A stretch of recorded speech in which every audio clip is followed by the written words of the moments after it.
श्रीगुरुभ्यो नमः। हरिः ओम्। ॐ सहना भवतु सहनौ भुनक्तु सह वीर्यं करवावहै तेजस्विनावधीतमस्तु मा विद्विषावहै। ॐ शान्ति शान्ति शान्तिः। हरिः ओम्। भद्रं कर्णेभिः शृणुयाम देवाः भद्रं पश्येमाक्षभिर्यजत्राः स्थिरैरङ्गैस्तुष्टुवागं स्वस्तनूभिः व्यशेम देवहितं यदायुः। स्वस्ति न इन्द्रो वृद्धश्रवाः स्वस्ति नः पूषा विश्ववेदाः स्वस्ति नस्ताक्ष्यो अरिष्टनेमिः स्वस्ति नो बृहस्पतिर्दधातु। ॐ शान्ति शान्ति शान्ति। हरिः ओम्। मधुवातारितायते मधुक्षरन्ति सिन्धवः माध्वीन सन्तोषधीः मधुनक्तमुतोषसी मधुमत्पार्थिवगं रजः मधुदेवरस्तु नः पिता मधुमान्नो वनस्पतिर्मधुमागम् अस्तु सूर्यः माध्वीर्गावो भवन्तु नः। ॐ शान्ति शान्ति शान्ति। हरिः ओम्। पूर्णमदः पूर्णमिदं पूर्णात् पूर्णमुदच्यते पूर्णस्य पूर्णमादाय पूर्णमेवावशिष्यते। ॐ शान्ति शान्ति शान्तिः। हरिः ओम्। असतो मा सद्गमय तमसो मा ज्योतिर्गमय मृत्योर्मा अमृतं गमय आविराविर्मयेधि। रुद्रयत्ते दक्षिणं मुखं तेन मां पाहि नित्यम्। ॐ नमः श्रीयतिराजाय विवेकानन्दसूरये सच्चित्सुखस्वरूपाय स्वामिने तापहारिणे।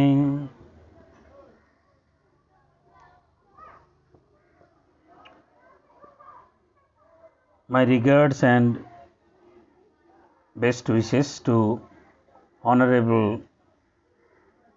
Sri K. Srinivasa Rao, Secretary, Sahitya Akademi, Honorable Sri Subodh Sarkar, eminent Bengali poet and eminent Bengali writer and fellow, Sahitya Akademi, Sri Sirshendu Mukhopadhyay, of course, who is absent today as announced by the Secretary, Sahitya Akademi, Honorable Mr. Devendra Kumar Devesh, Regional Secretary, other ladies and gentlemen and participants from 13 states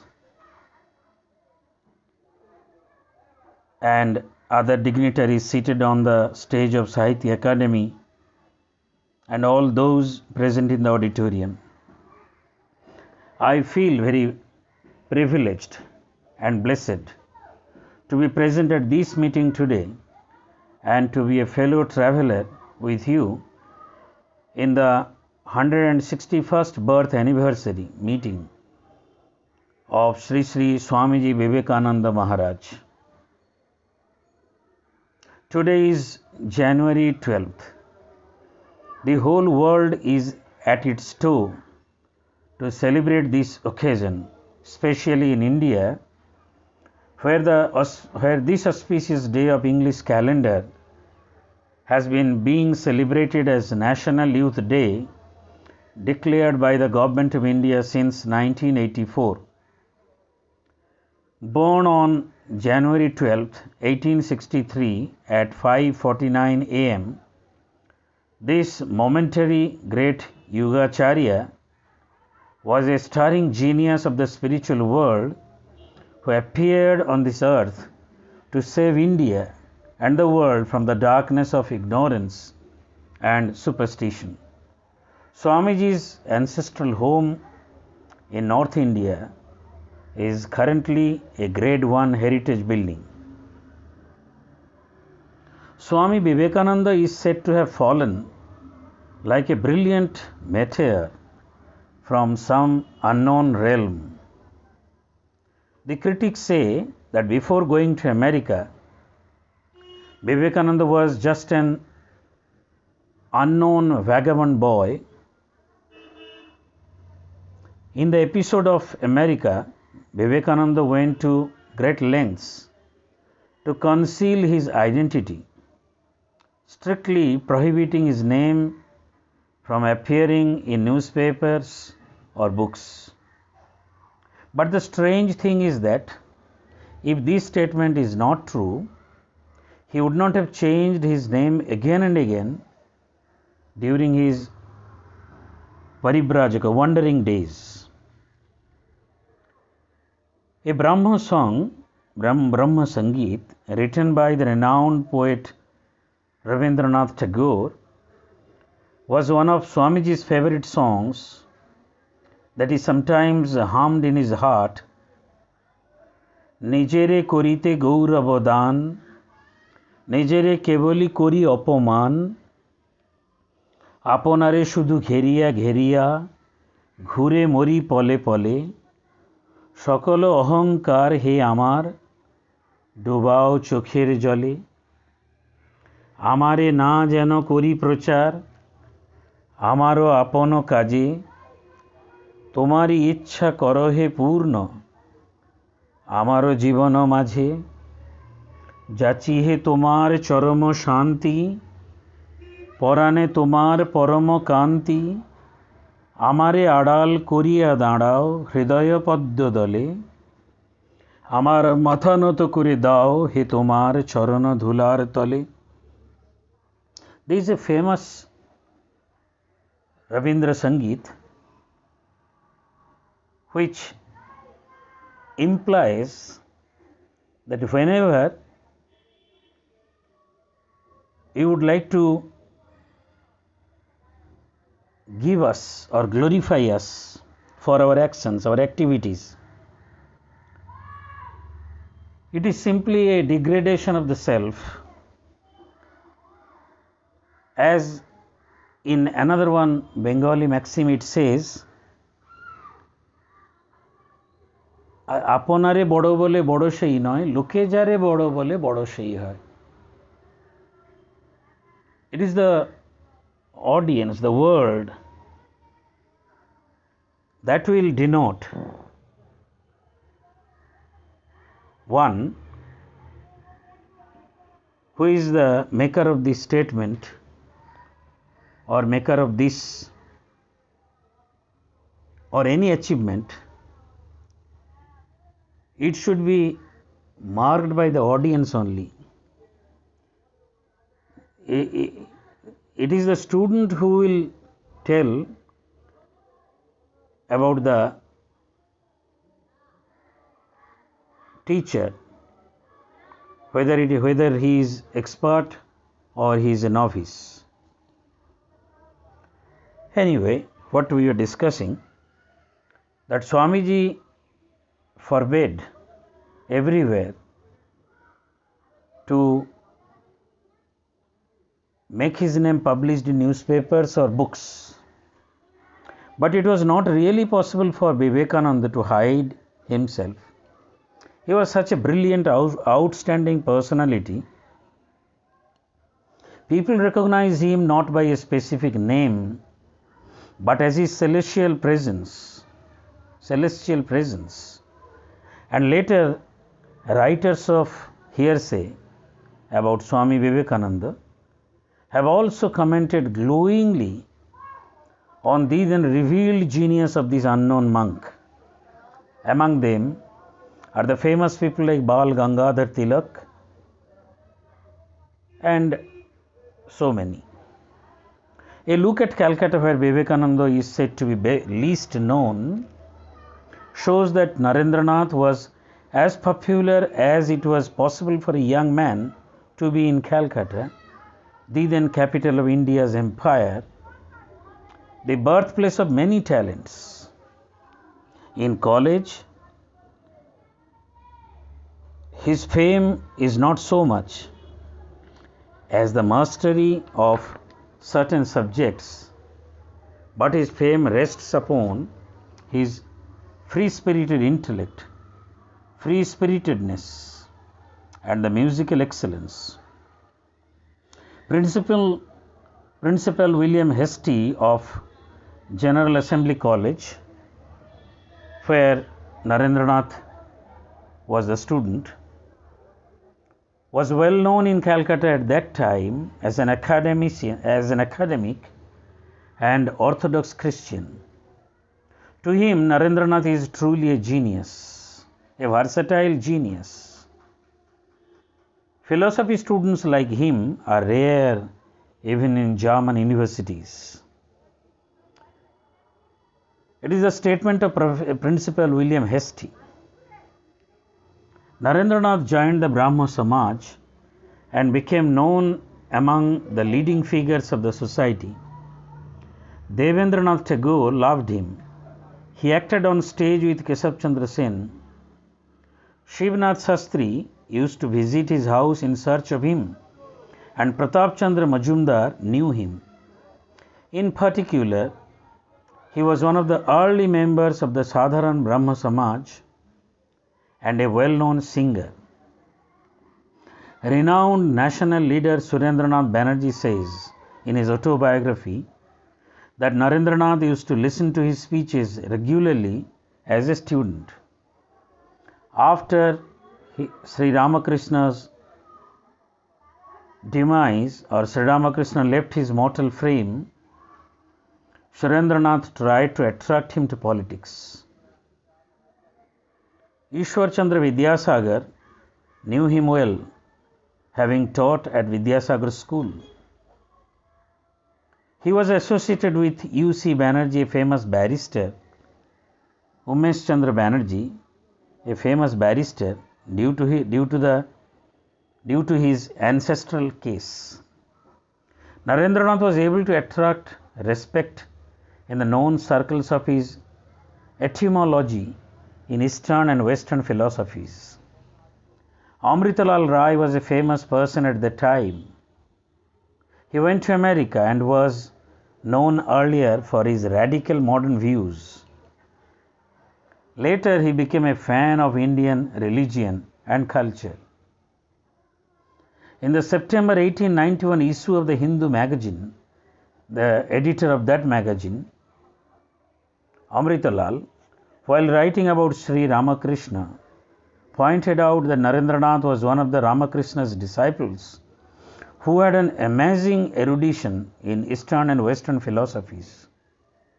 In 1891, a well-known intellectual like Amritalal Rai writes, Ramakrishna was a man of highly developed consciousness, whose conversation bristled with truths that would go home to the heart of his hearers, among whom used to be some of the most intellectual men of his day, such as Babu Keshav Chandra Sen and Pratap Chandra Majumdar and others.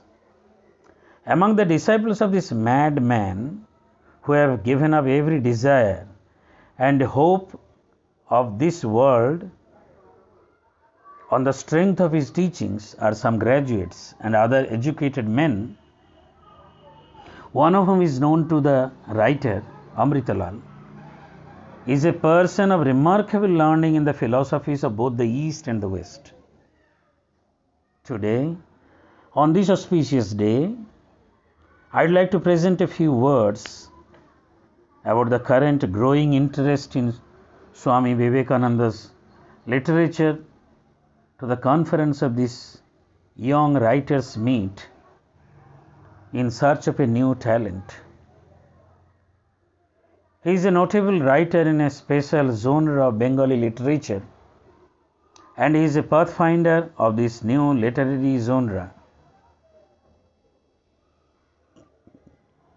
The complete works of Swami Vivekananda, as we get now, containing all his messages and writings, have come out in 10 volumes from the Udbodhan of his Bagh Bazar, Kolkata. Many people think that about Swamiji, that Swamiji wrote 5,000 pages in Bengali. Vivekananda's words and writings in these 10 volumes bear witness of his exchange of ideas with the top personalities like kings of different states, industrialists like Jamshedji Tata, different statesmen, diplomats, and his speeches and essays and other literary works abroad bear witness. Swamiji wrote books like Bhakti Yoga, Karma Yoga, Bharate Vivekananda. This is actually an English speech given by Swamiji, which is known as Lectures from Colombo to Almora, which is Bharate Vivekananda in Bengali. In the pre-independence era, these books were popular in nationalist circles, especially those directly involved in nationalist movement.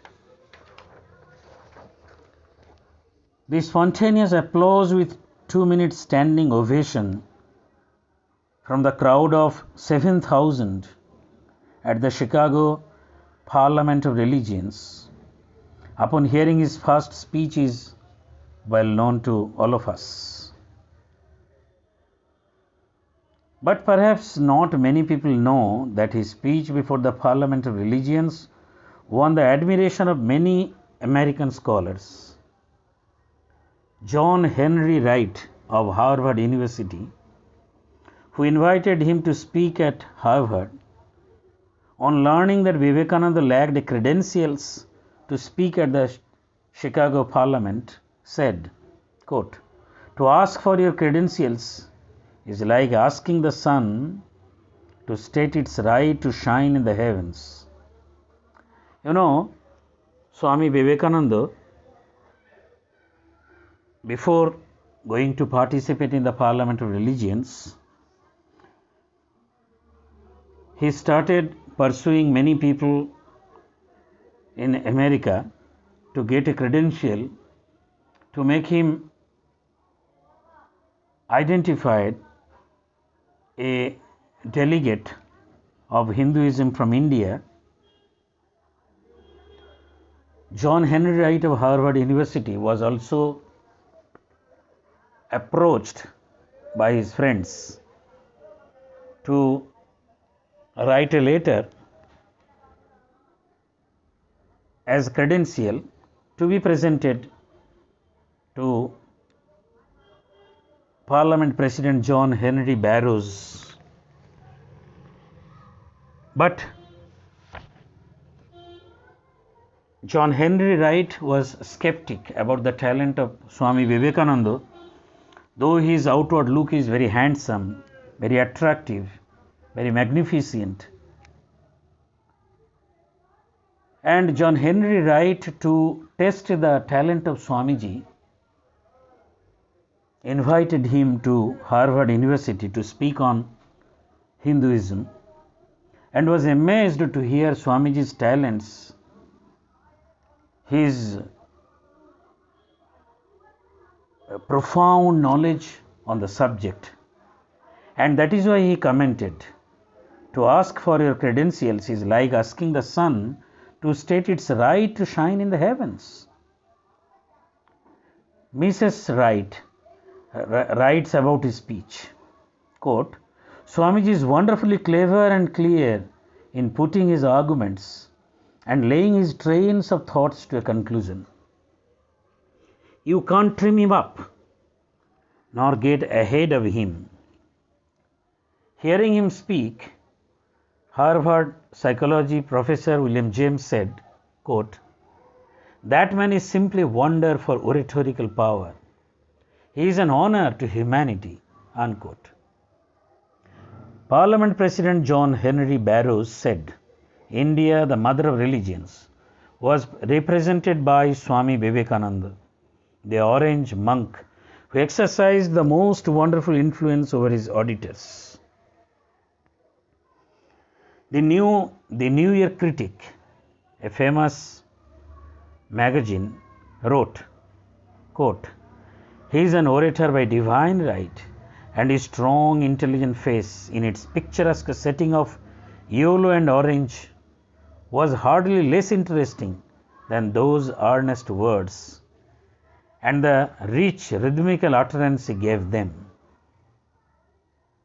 Renowned female poet Rowe, who for many years edited a magazine called Poetry, a Magazine of Verse, who attended the Parliament, shared her thoughts on the Parliament and, of course, about Swamiji, quote, "The handsome monk in the orange robe gave us in perfect English. His personality, dominant, magnetic. His voice rich as a bronze bell. The controlled fervor of his feeling. The beauty of his message to the Western world he was facing for the first time. These combined to give us a rare and perfect moment of supreme emotion. It was human eloquence at its highest pitch." Unquote. Wrote another famous daily, the Northampton Daily Herald, on April 11, 1894, at the Parliament of Religion, Swami Vivekananda was not allowed to speak until the close of the program, the purpose being to make the people stay until the end of the session. On a warm day, when some prosy professor talked too long and people would leave the hall by hundreds, it only needed the announcement that Swami Vivekananda would give a short address before the benediction was pronounced to hold the vast audience intact.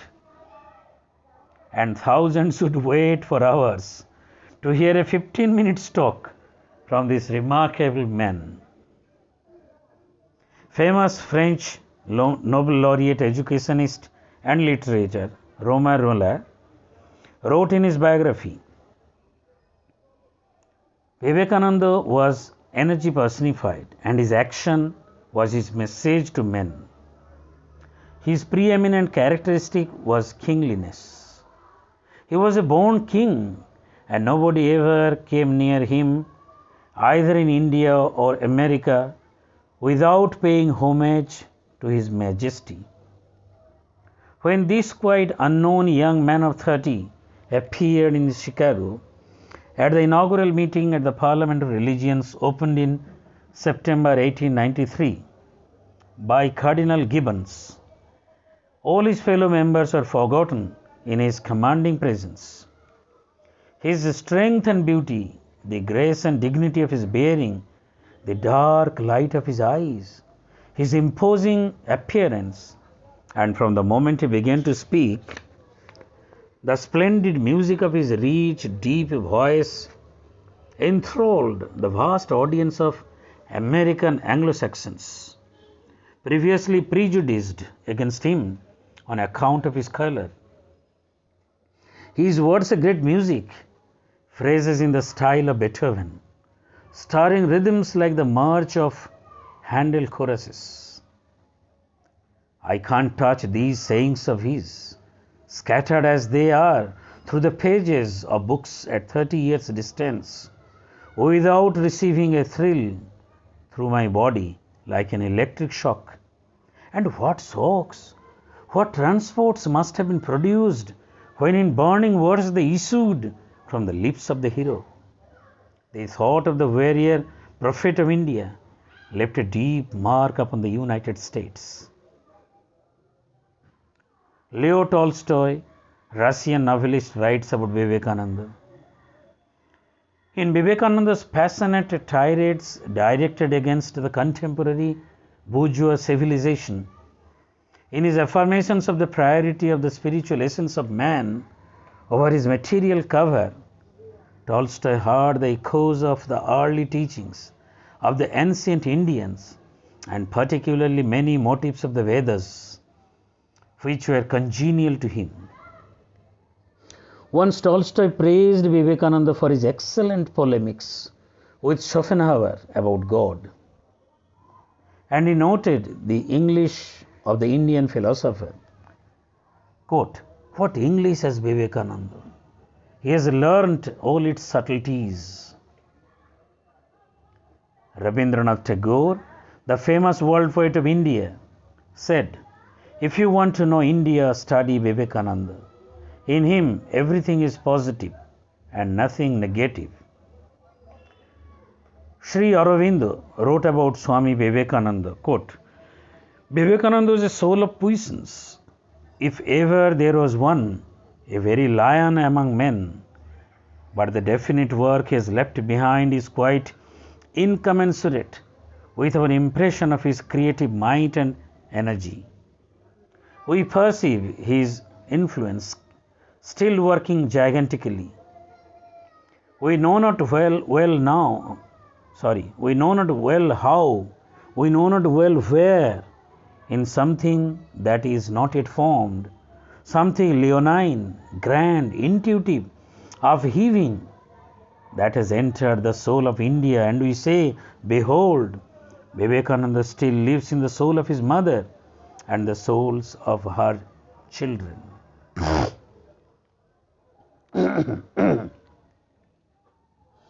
Mahatma Gandhi reminisced, "I have gone through his works very thoroughly, and after having gone through them, the love that I had for my country became 1,000-fold." Netaji Subhash Chandra Bose wrote, "I cannot write about Vivekananda without going into raptures. Few indeed could comprehend or fathom him, even among those who had the privilege of becoming intimate with him. It is under his sacred influence that my life got fast awakened. If Swamiji had been alive today, he would have been my guru. That is to say, I would have accepted him as my master. It is needless to add, however, that as long as I live, I shall be absolutely loyal and devoted to Ramakrishna Vivekananda. Though the Swami never gave any political message,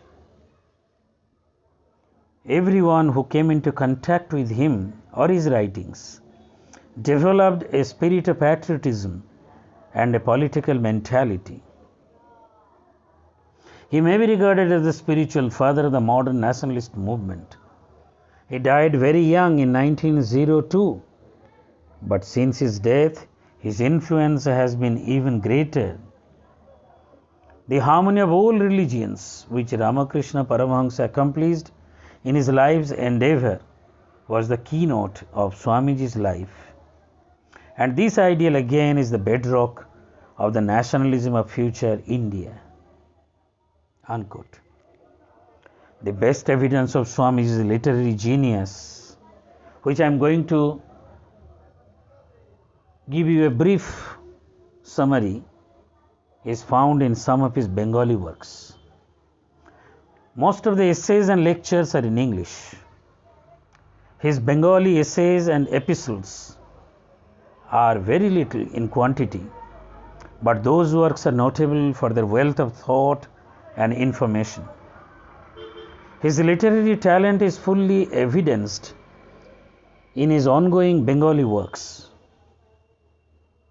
At that time, only Sanskrit-bound sonorous technique was popular in Bengali. But he still wrote Bengali in colloquial language, which is one of the rare characteristics of his Bengali literary achievements. Swamiji presented the higher theory in colloquial language, showing that it is entirely possible. He himself recorded his thoughts on it. Simplicity is the secret. My Gurudev's words, while deep expressive language, is my ideal. He had to hear many ridicules and negative comments for those essays. But his new style of prose was first respected by famous Bengali poet Rabindranath Tagore. As an example of how lively and powerful modern Bengali can be, Kavi Guru, as he was fondly considered or fondly adored, spoke about Swamiji's book East and the West. He said, "This book, carrying the ideal of harmony of East and the West, is a new discovery for everyone." Now let me tell about Swamiji's poetic genius. An Indian writer writing in English would gain literary acclaim in those days seemed unreal, abstract. But Swami Vivekananda's English prose cannot be credited for the beautiful language style. Some of his English poems have reached the high level of seriousness. The best of them is Kali the Mother. This is a very beautiful poem, Who have ever gone through the poem, he has found that in this poem the terrible and devastating look has been depicted through a sublimely beautiful poetic metaphor. The background of this beautiful verse is Swamiji visited Kheer Bhavani in Kashmir in September 1898, and the poem was written in Srinagar, and it is very beautiful. Bengali rendering has been done by the famous Bengali poet Satyendranath Datta. That let me just tell you, those who are from Bengal or those who have known Bengali languages, it is so beautiful, so sweet, so rhythmic, so splendid, so excellent. You can enjoy. নিঃশেষে নিভেছে তারা দল, মেঘ এসে আবরিছে মেঘ, স্পন্দিত ধ্বনিত অন্ধকার, গরজিছে ঘূর্ণ বায়ু বেগে, লক্ষ লক্ষ উন্মাদ পরাণ বহির্গত বন্দিশালা হতে, মহাবৃক্ষ সমূলেও পাড়ি ফুৎকারে উড়ায়ে চলে পথে, সমুদ্র সংগ্রামে দিল হানা, উঠে ঢেউ গিরিচূড়া যিনি, নভস্থল পরশিতে চায়, ঘোর রূপা হাসিছে দামিনী, প্রকাশিছে দিকে দিকে তার মৃত্যুর কালিমা মাখা গায়, লক্ষ লক্ষ ছায়ার শরীর দুঃখ রাশি জগতে ছড়ায়, নাচে তারা উন্মাদ তাণ্ডবে, মৃত্যুরূপা মা মারায়, করালি করাল তোর নাম, মৃত্যু তোর নিঃশ্বাসে প্রশ্বাসে, তোর ভীম চরণ নিক্ষেপ প্রতিপদে ব্রহ্মাণ্ড বিনাশে, কালী তুই প্রলয় রূপিণী, আয় মাগো আয় মোর পাশে, সাহসে যে দুঃখ দৈন্য চায়, মৃত্যুরে যে বাঁধে বাহু পাশে, কাল নৃত্য করে উপভোগ, মাতৃরূপা তারি কাছে আসে। This is the Bengali translation of the original English poem Kali the Mother, which I am going to recite now. See the Swamiji's language, how rhythmic, how stirring it is. The stars are blotted out. See the poetic metaphor.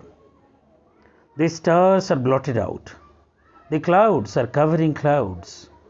It is darkness, vibrant, sonant. In the roaring, whirling wind are the souls of a million lunatics, just loosed from the prison house, wrenching trees by the roots, sweeping all from the path. The sea has joined the fray and swirls up the mountain waves to reach the pitchy sky. The flash of lurid light reveals on every side 1,000 shades of death, begrimed and black, scattering plagues and sorrows, dancing mad with joy. Come, mother, come.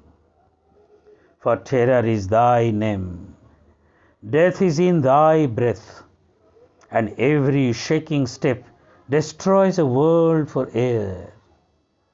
Thou time, the old destroyer, come, O mother, come. Who dares misery love and hug the form of death, dance in destruction's dance, to him the mother comes.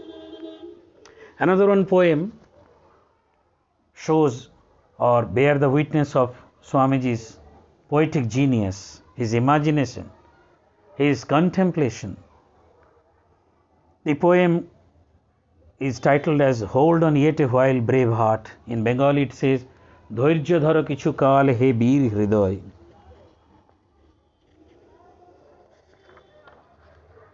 If the sun is hidden a bit by the cloud, if the welkin shows but gloom, still hold on yet a while, brave heart, the victory is sure to come. No winter was, but summer came behind.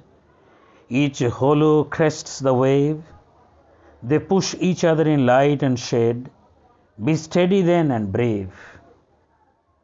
The duties of life are sore indeed, and its pleasures fleeting, vain.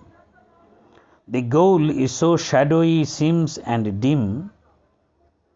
Yet plod on through the dark, brave heart, with all the might and main. Not a work will be lost, no struggle in vain. Those hopes be blighted, powers gone. Of the loin shall come the heirs to all. Then hold on yet a while, brave soul, no good is ever undone. Though the good and the wise in life are few, yet theirs are the reins to lead. The masses know, but let the worth heed none and gently guide. With thee are those who see afar. With thee is the Lord of might. All blessings pour on thee, great soul. To thee may all come right. This poem has been translated into Bengali by Brahmachari Purna Chaitanya, later Swami Shaktipradananda. It is so nice. I'll tell you just two stanzas. সূর্য যদি মেঘাচ্ছন্ন হয় কিছুক্ষণ, যদি বা আকাশ হারা বিষণ্ণ গম্ভীর, ধৈর্য ধরো কিছু কাল হে বীর হৃদয়, জয় তব যেন সুনিশ্চয়। শীত যায় গ্রীষ্ম আসে তার পাছে পাছে, ঢেউ পড়ে ওঠে পুনঃ তারই সাথে সাথে, আলো ছায়া আগাইয়া দেয় পরস্পরে, হও তবে ধীর স্থির বীর। This is the beginning two stanzas, and the last stanza is very nice. Last two stanzas. জ্ঞানী গুণী মুষ্টিমেয় জীবনের পথে, তবুও তারাই হেথা হন কর্ণধার।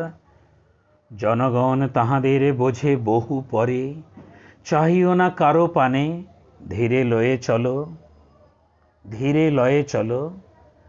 সাথে তব ক্রান্তদর্শী দূরদর্শী যারা, সাথে তব ভগবান সর্বশক্তিমান। আশিস ঝরিয়া পড়ে তব শিরে, তুমি মহাপ্রাণ। সত্য হোক, শিব হোক, সকলই তোমার।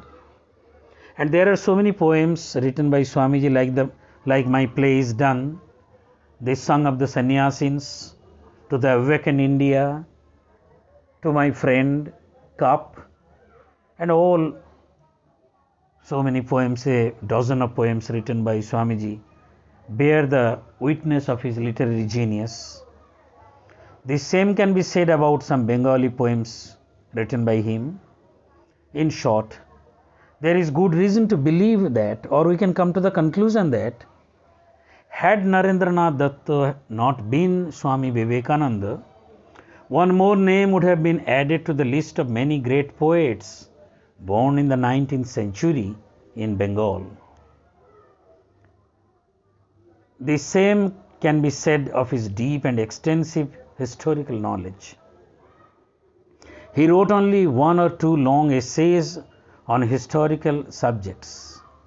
But in spite of this, in various parts of his speeches and writings, his profound insight into the historical evolution of India and the entire world from ancient times to the present is evident. In the article, Bharater Oitihasik Krama Vikas, that is historical development, gradual historical development of India, he emphasizes the fact that throughout the ages of ancient India, mindfulness and spirituality were the heart of the nation and not politics. He is based on this fact since ancient times, explains the entire course of Indian history from the beginning to the British rule. He was well versed in the scientific and analytical methods of historical research and the advances made in the field of architecture and anthropology. Vivekananda was also a very talented musician. He has written a book on music. If I remember correctly, the book name is Sangit Kalpadrum. He took regular training in Dhrupad style classical music, and Sri Ramakrishna was very pleased and overwhelmed by his music. He himself composed at least a dozen songs in Sanskrit and Bengali. Every evening, you will find a Dhrupad style classical music, a prayer sung at Belur Math, our headquarters. And all over the world, wherever Ramakrishna Vivekananda movement is being pursued, is being followed, the prayer written by Swamiji himself, Khandana Bhavavandana Jagavandana Vanditomai, and there are a lot of talas, the style of talas, rhythms, and the Sanskrit hymns, Om Hring Ritam Tvamachala Gamaya. Yes, I think so many people are nodding their heads. So he himself composed these Sanskrit hymns and these Sanskrit bound languages. It's very easy language to be fathomed. Swamiji repeatedly said about Hinduism that the basic foundation of Hinduism is Vedanta. The Vedas are generally considered to be the foundation of Hinduism. Swamiji considers Vedanta to be the true essence of the Vedas. But the Vedanta doctrine propagated by Swamiji has several features which distinguish it from the Vedanta doctrine propagated by Shankaracharya. For this reason, Swamiji's Vedanta is generally understood as Neo-Vedantism. The essence of Shankaracharya's Vedanta is pure Advaita theory. That is why Shankaracharya's view is sometimes called simply Advaita or Nirguna Manism. Since according to this, Brahman is absolute and impersonal, Shankaracharya's Vedanta can be called abstract monism. According to Vivekananda's Nava Vedanta and Advaitism, the absolute truth is Brahman, one and without a second, Ekameva Dvitiyam. But there is a difference with Shankaracharya's view of Advaita doctrine. Swamiji's Nava Vedanta is a combined Vedanta that reconciles dualism with non-dualism and other doctrines of ultimate truth. That is why it can be called concrete monism Because according to this doctrine, Brahman is nirguna, formless, and at the same time with form and formless. In the life and words of Sri Ramakrishna were found the seeds of Nava Vedantic doctrines and their practical application. Swami Vivekananda formulated it as a philosophical doctrine called Nava Vedanta doctrine and formed the basis of practical Vedanta.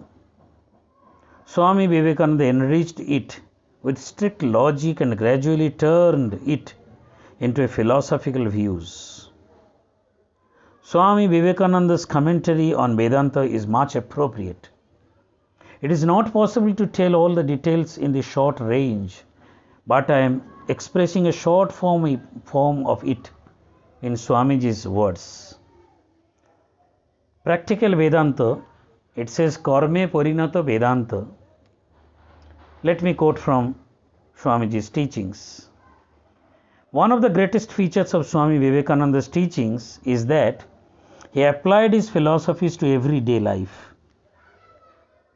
He considered the service of man as a way of attaining emancipation, better than leaving the world and living in seclusion like the Sanatana Panthis, and he has given the greatest importance to that approach in the present age.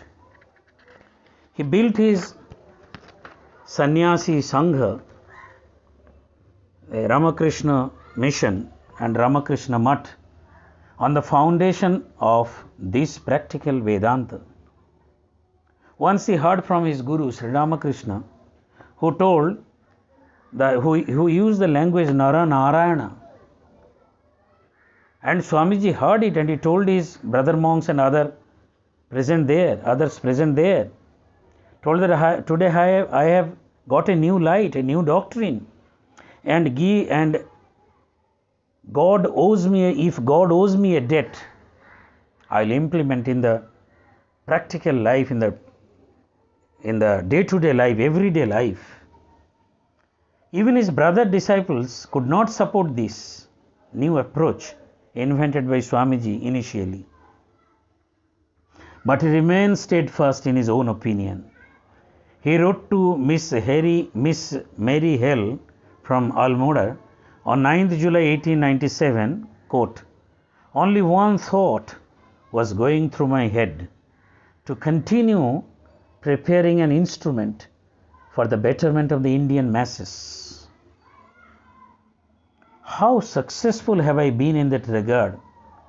Your heart would have rejoiced if you had seen how my sons are working in famine, disease and suffering, how the cholera afflicted pariah sits beside the mat bed and nurses them, and how he puts food into the mouths of the fasting Chandala. The Lord is helping me, sending them help too. Do I care about the people? I want to see that my machine is in full swing. And when I know for sure that I have carried on a machine for the good of all mankind, at least in India, which no power can suppress, then in the future I will sleep without thinking and worship the God who exists as the aggregate of all souls, the only God in whom I believe. For I may be born again and again and suffer 1,000 pains, and above all my Lord is the sinful Narayana, the afflicted Narayana, the poor Narayana of all nations. All nations. These are the ones I particularly adore." This is Swamiji's practical Vedanta, his own views, what I have told you just now. Next we are coming to Swamiji's role in making modern India. There is not the slightest doubt about the important role Swami Vivekananda played in making of modern India. He did not completely reject or accept the old, nor did he dare to acknowledge the good aspects of the new. He combined the old and the new both. He ushered in he ushered in a new era in India's national awakening, and did so by eliminating the evils of both the old and the new, and embracing the good aspects of both. If he spoke of practicing the spirituality of ancient India and the merits of material culture of the West for the all-round development of India, he said the same for all the all-round development of the West. The people of India need the practice of science and technology as much as the people of the West need spirituality. On the one side of these two, with the total rejection of civilization and scientific advancement, India fell into decline. Swamiji warned the Western world that if they ignored spirituality and made only scientific progress their everything, their destruction is inevitable. Swamiji's prediction seems to be correct. From the past 2 world wars and the present day race to develop nuclear weapons, the current military war between Russia and Ukraine and the use of nuclear weapons in it, and the way it is gradually spreading to other countries, proves Swamiji's prediction to be completely correct. Swamiji's prediction also gave us moral strength. From that prophecy, we first learned that we should not feel inferior to Western civilization. If the West is superior to India in material civilization and wants to help India to become its equal, India will not accept it, bother it, grudge it. In return, he has also something to give, which if not received, the monuments of India of ancient civilization will turn into dust. Therefore, India will follow the principle of reciprocity.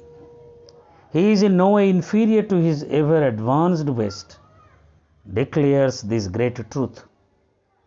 Swamiji established Indian nationalism on a firm foundation. Swamiji has said many things which are surprisingly neo-scientific. Again, many words said which is very old. In fact, he said what is truth, what is true. The infinite potential that exists in humans should be manifested. Manifestations means not only physical comfort but also mental excellence. He told that manifestation is already in man. Religion is the manifestation of truth already in man. The wealth of the mind is the real wealth. Buddha, Christ are to be honored because their mental resources are the greatest. Swamiji calls this wealth divinity. Divine wealth it is. The greatest form of this wealth is called godliness or divinity. Therefore, manifestation of divinity and attaining God are synonymous. Religion helps in this manifestation, so religion is worthwhile.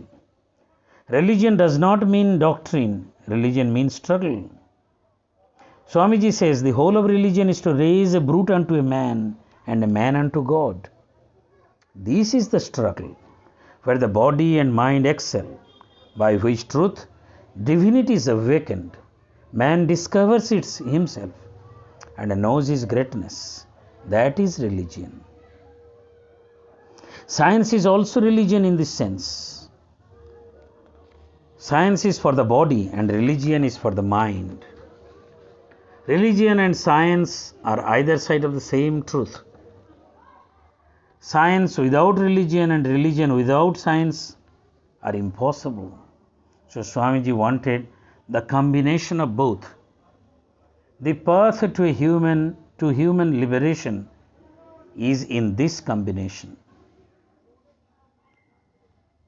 Now Swamiji, let me tell about something about his relation with his Guru, Sri Ramakrishna. See, true son of a true father. Swamiji was born with great talent, and that talent got enriched in the company of his Guru, Sri Ramakrishna. Swamiji devoted that talent of his to the service of Sri Ramakrishna. He penned in his poem dedicated to Sri Ramakrishna. It is, he has written in Bengali, titled as Gai Geet Sunate Tomai. Has written a song, a poem in the form of a song, and I'll read a little bit from the Bengali poem and some of the translation. Let me tell you that the poem name is Gai Geet Shunate Tomai. Gai Geet Shunate Tomai, Bhalo Mando Nahi Goni, Nahi Goni Lokoninda Josho Kotha, Dash Toma Dohakar, Shashaktik Nomi Tavo Pade, Tumi Akhi Mamo.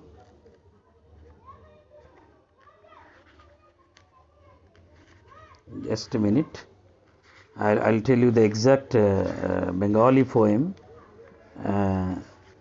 which I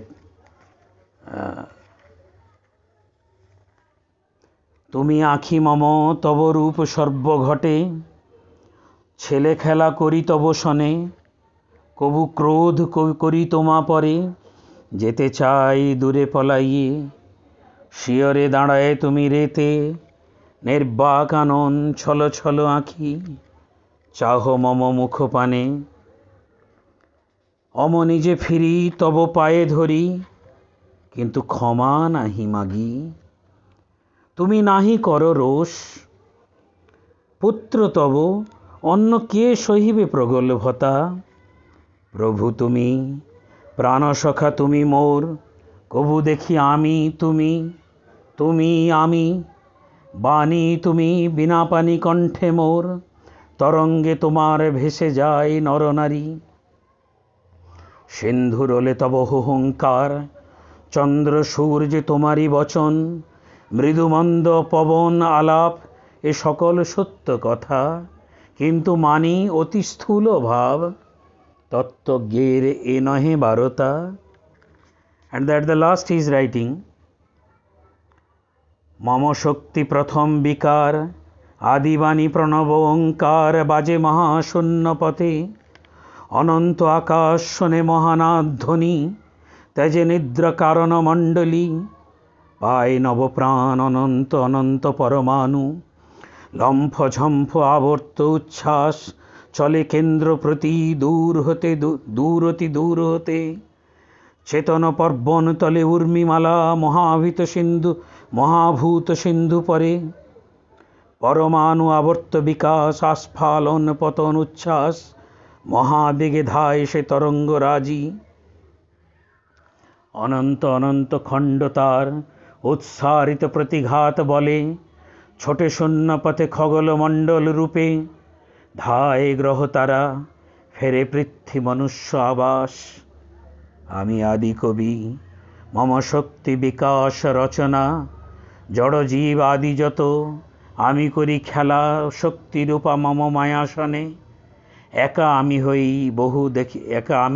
বহু দেখিতে আপন রূপ আমি আদি কবি মম শক্তি বিকাশ রচনা জড় জীব আদি যত মম আজ্ঞা বলে বহে ঝঞ্ঝা পৃথিবী উপর গর্জে মেঘ অশনি নিনাদ মৃদু মন্দমলয় পবন আসে যায় নিঃশ্বাস প্রশ্বাস রূপে ঢালে শশী হিম করধারা তরুলতা করে আচ্ছাদন ধরা বপু তোলে মুখ শিশিরে মার্জিত ফুল্ল ফুল রবি পানে Now the question is, who is this Sri Ramakrishna? I am coming to the conclusion. What is the ideal that Sri Ramakrishna preaches?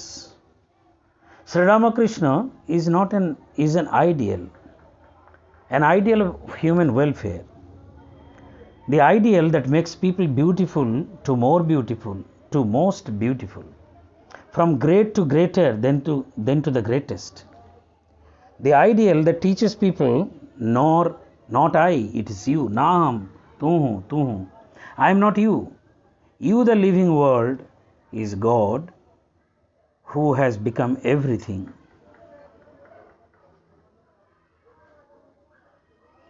The ideal that teaches, the cobbler is my blood, my brethren. As long as a dog is starving, my religion is to feed it. The ideal that teaches people unity, teaches that others' pain is my pain, others' happiness is my happiness, teaches Jiva Brahmaiva na paraha. This idea got manifested in one of his poems, that is also written in Bengali, Shokhar Prati. I'll read just some 4 or 5 couple of lines. Shokhar Prati.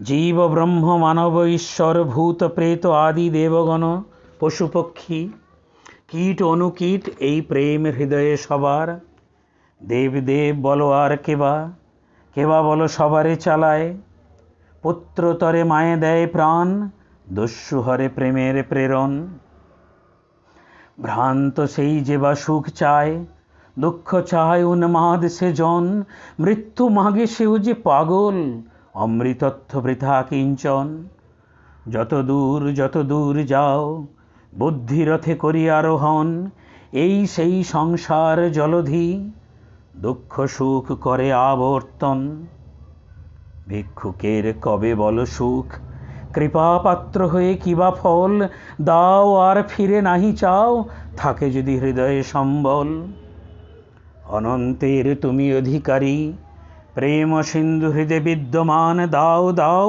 যেবা ফিরে চায় তার সিন্ধু বিন্দু হয়ে যান ব্রহ্ম হতে কীট পরমাণু সর্বভূতে সেই প্রেমময় মনপ্রাণ শরীর অর্পণ কর সখে এ সবার পায় বহুরূপে সম্মুখে তোমার ছাড়ি কোথা খুঁজিছ ঈশ্বর জীবে প্রেম করে যেই জন সেই জন সেবিছে ঈশ্বর.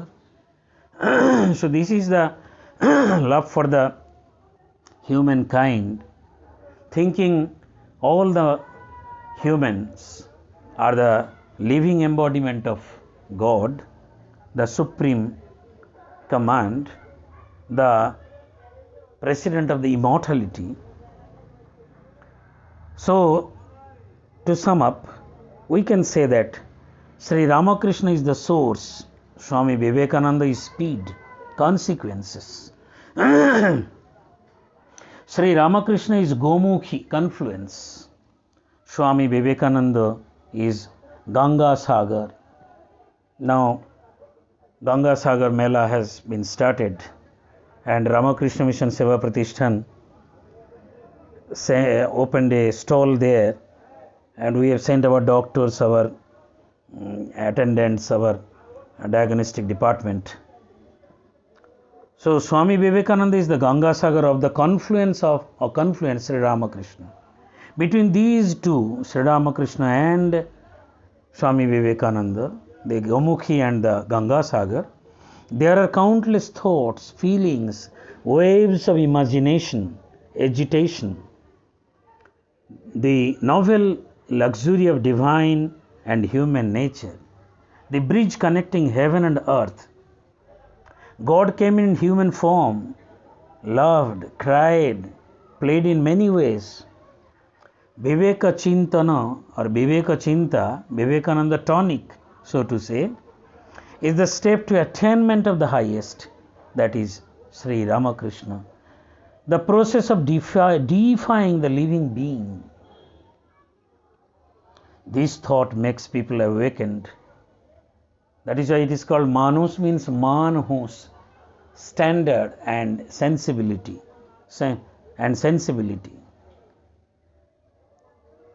Sri Ramakrishna came only to awaken this consciousness among people. That is why he needed Vivekananda Jantra, Vivekananda instrument.